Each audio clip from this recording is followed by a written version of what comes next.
Assalamu alaikum. Today we are going to start exercise 1.3 from Nation Book Foundation.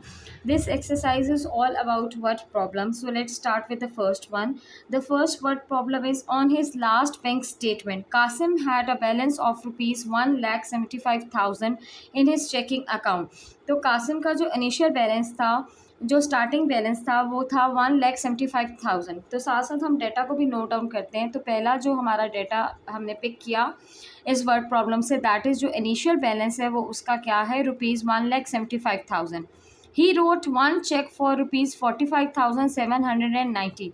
तो जो check one उसने लिखा वो क्या कितने का था, ₹45,790 का, ठीक है।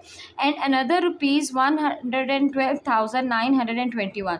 तो जो सेकेंड चेक उसने लिखा वो था ₹112,921 का, ठीक है। और हमने फाइंड क्या करना है, what is his current balance, ठीक है। तो जो इनिशियल बैलेंस था वो 1,75,000 का था, जिसके बाद उसने दो चेक जो है वो लिखे, मतलब जो दो चेक लिखने का मतलब उसने दो दफ़ा पैसे निकलवाए, और दोनों दफ़ा पैसे निकलवाने के बाद अब उसका करंट अकाउंट बैलेंस क्या है वो हमने पता करना है। तो ज़ाहिर बात है, तो दो चेक उसने निकाले हैं, उन दोनों को हम माइनस कर देंगे इनिशियल अमाउंट से, तो हमारे पास करंट बैलेंस आ जाएगा। तो हम इसी तरह करेंगे, पहले हम दोनों चेक्स को ऐड कर लेते हैं और देख लेते हैं कितनी टोटल अमाउंट जो है वो उसने ड्रॉ की है। तो जब हम दोनों चेक्स को ऐड किया तो हमारे पास जो आंसर आया दैट इज़ 158,711। तो हमने इनिशियल अमाउंट में से ये टोटल अमाउंट को माइनस करना है जो चेक उसने विड्रॉ किए थे उसके, ताकि हमारे पास रिमेनिंग करंट अमाउंट आ जाए। तो करंट बैलेंस के लिए जो ओरिजिनल अमाउंट थी, इनिशियल अमाउंट थी 1,75,000, उसमें से हमने जो दो चेक उसने विड्रॉ किए थे उसकी टोटल अमाउंट थी 158,711। उसको सब्ट्रैक्ट कर देंगे तो हमारे पास जो है वो आंसर आ जाएगा करंट बैलेंस का, जो हमने फाइंड करना था। तो हम लास्ट में एक स्टेटमेंट लिख देंगे, क्योंकि वर्ड प्रॉब्लम थी तो उसकी स्टेटमेंट लिख देंगे। Therefore Kasim's current balance is 16,289। Now the second word problem. Second word problem is last week Wajid drove 283.4 kilometer on 16.2 liters of petrol. He says that he averaged about 1.75 kilometer per liter. Is his answer reasonable? Explain. तो हमें पहले average fuel find करना है और फिर बताएंगे जो average fuel हमने फाइंड किया क्या उसका आंसर जो हमें वाजिद ने आंसर दिया है उसके अकॉर्डिंग है कि नहीं है। सो टू फाइंड एवरेज किलोमीटर पर litre we divide the total kilometre driven by the total litres of the petrol use. तो हम वही फॉर्मूला लिखेंगे कि एवरेज फ्यूल एफिशिएंसी हमने फाइंड करनी है, वो किसके इक्वल होगा, total kilometres driven divided by total litres of petrol use. तो टोटल किलोमीटर जो उसने ड्राइव किए थे दैट इज़ 283.4, और जो टोटल पेट्रोल यूज़ हुआ था दैट इज़ 16.2। जब हम दोनों को with the help of calculator divide करेंगे तो हमारे पास आंसर आ रहा है 17.5 किलोमीटर पर लीटर। हमने बताना है कि क्या ये जो आंसर है ये रीज़नेबल है, जो वाजिद ख़ुद बता रहा था हमें। तो his answer is not reasonable because there is a huge difference between his answer and actual answer. जो हमारा एक्चुअल आंसर आया है और जो उसने आंसर दिया था उसमें ह्यूज डिफरेंस है, सो उसका आंसर रीज़नेबल नहीं है। Third word problem is Salma bought 3.2 yard of fabric for a total price of 139.2। तो सलमा ने एक कपड़ा ख़रीदा जो उसकी टोटल कपड़े की जो लेंथ थी दैट इज़ 3.2 यार्ड, और उसने जो 3.2 यार्ड फैब्रिक ख़रीदा that is of ₹139.2। And we have to find how much did the fabric cost per yard. हमने पर यार्ड फाइंड करना है, तो पर मीन्स 1, हमने रिवर्स के साइड पे जाना है तो हम डिवाइड करेंगे, ठीक है।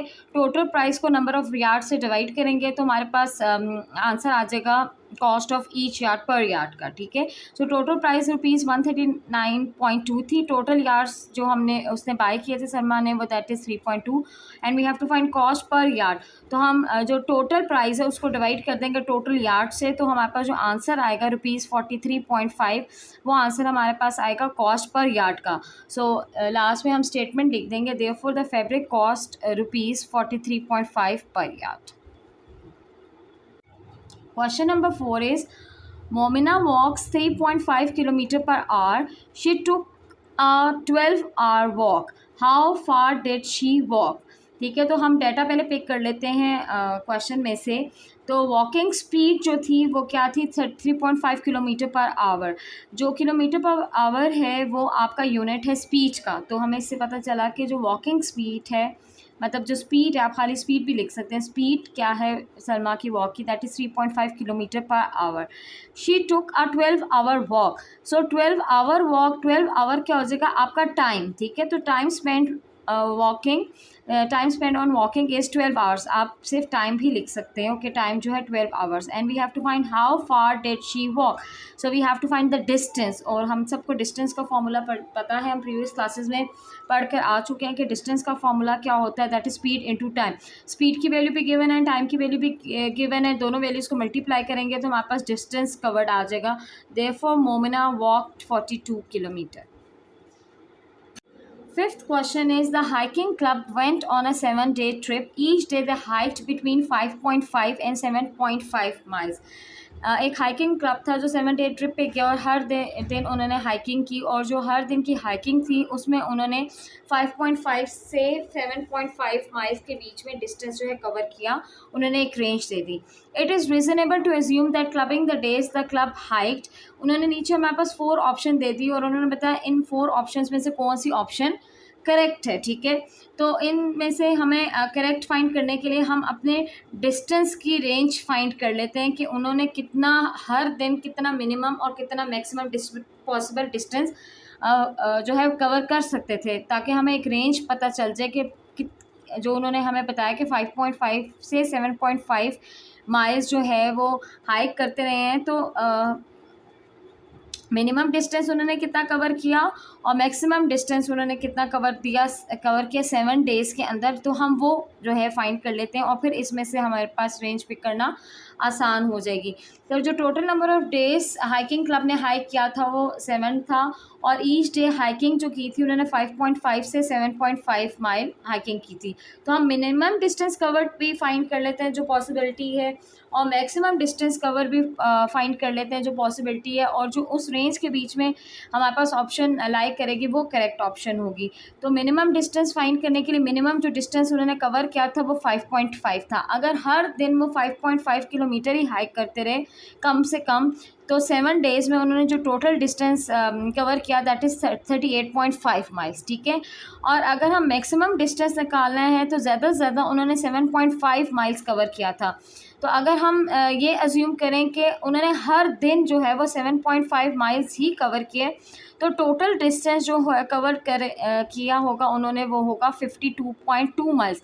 इसका मतलब है कि जो हमारे पास पॉसिबिलिटी है कि मिनिमम डिस्टेंस जो है वो 38.5 माइल्स कवर किया होगा, और जो मैक्सिमम डिस्टेंस है वो 52.2 माइल्स कवर किया होगा। अब हम हर ऑप्शन में बारी बारी देखते हैं मिनिमम और मैक्सिमम जो हमने डिस्टेंस कवर किया उसको कि कौन सी करेक्ट ऑप्शन है।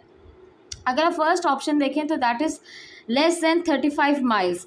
अब 35 माइल्स से कम, तो कम से कम जो उन्होंने डिस्टेंस कवर किया वो 38.5 माइल्स है, तो इट मीन्स ए ऑप्शन तो करेक्ट हो ही नहीं सकती। फिर अगर हम सेकेंड देखें, बिटवीन 35 एंड 55, 35 और 55 के बीच में, अब मिनिमम डिस्टेंस 38.5 है जो इस रेंज के बीच में आ रहा है, और जो मैक्सिमम डिस्टेंस है वो आपका 52.5 है, वो भी जो उन्होंने रेंज गिवन है इसके बीच में आ रहा है, तो इट मीन्स बी जो है वो करेक्ट ऑप्शन हो सकती है। अब हम सी चेक कर लेते हैं, इक्वली 55 माइल्स, तो इक्वली तो 55 माइल्स हो ही नहीं सकता, मिनिमम आपकी 38.5 है और मैक्सिमम आपकी 52.2 है, तो इक्वली 55 माइल्स कवर नहीं हो सकता। और लास्ट है मोर देन 55 माइल्स, तो मैक्सिमम उन्होंने 52.2 माइल्स कवर कर सकते हैं, इससे ज़्यादा कवर नहीं कर सकते, तो 55 माइल्स जो है वो बहुत ज़्यादा हो जाएगी। तो ऑप्शन बी जो है हमारा वो करेक्ट ऑप्शन है, क्योंकि that is between 35 and 55 miles is a reasonable since both minimum and the maximum possible distance falls within that range.